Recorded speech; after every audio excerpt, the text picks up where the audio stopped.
ನಿನ್ನೆಯ ದಿನ ಬಾಗಲಕೋಟೆ ಜಿಲ್ಲೆಯ ರಬಕವಿ ಬನಹಟ್ಟಿ ತಾಲೂಕಿನ ಹೊಸೂರಿನಲ್ಲಿ ಶ್ರೀ ವಗ್ರಮಲ್ಲಯ್ಯನ ದೇವಸ್ಥಾನದಲ್ಲಿ ಸರಪಳಿ ಹರಿದು ಬಂಡಿ ಕೊಡುವಂತಹ ಕಾರ್ಯಕ್ರಮ ಜರುಗಿತು. ಹೌದು, ಪ್ರತಿ ವರ್ಷ ದಸರಾ ಹಬ್ಬದಂದು ಶ್ರೀ ವಗ್ರಮಲ್ಲಯ್ಯನ ದೇವಸ್ಥಾನದಲ್ಲಿ ಸರಪಳಿ ಹರಿಯುವುದು ಹಾಗೂ ಬನ್ನಿ ಮುರಿದು ಬಂಗಾರ ಕೊಡುವ ವಿಶೇಷ ಹಬ್ಬ ಇದು.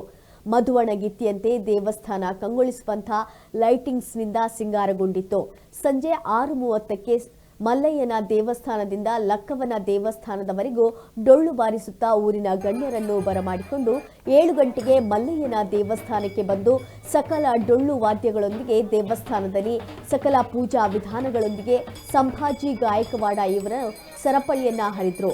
ಅದಾದ ನಂತರ ಎಲ್ಲರೂ ಬನ್ನಿ ಕೊಟ್ಟು ನಾವು ನೀವು ಬಂಗಾರದ ಹಾಗೆ ಇರೋಣ ಅಂತ ಹೇಳ್ತಾ ಬನ್ನಿ ಕೊಡುವ ಹಬ್ಬವನ್ನ ಆಚರಿಸಿದ್ರು. ಈ ಸಂದರ್ಭದಲ್ಲಿ ಪಾಂಡು ಗಾಯಕವಾಡ, ವಸಂತ್ ಗಾಯಕವಾಡ, ಪರಶುರಾಮ್ ಪವಾರ, ಹಣಮಂತ ಹಳ್ಳೂರ್, ಗೋಪಾಲ್ ಹಳ್ಳೂರ್ ಮತ್ತಿತರರು ಹಾಗೂ ಊರಿನ ಎಲ್ಲ ಜನರು ಬನ್ನಿಯಿಂದ ಬಂಗಾರ ಕೊಡುವ ಹಬ್ಬವನ್ನು ಆಚರಿಸಿದ್ರು.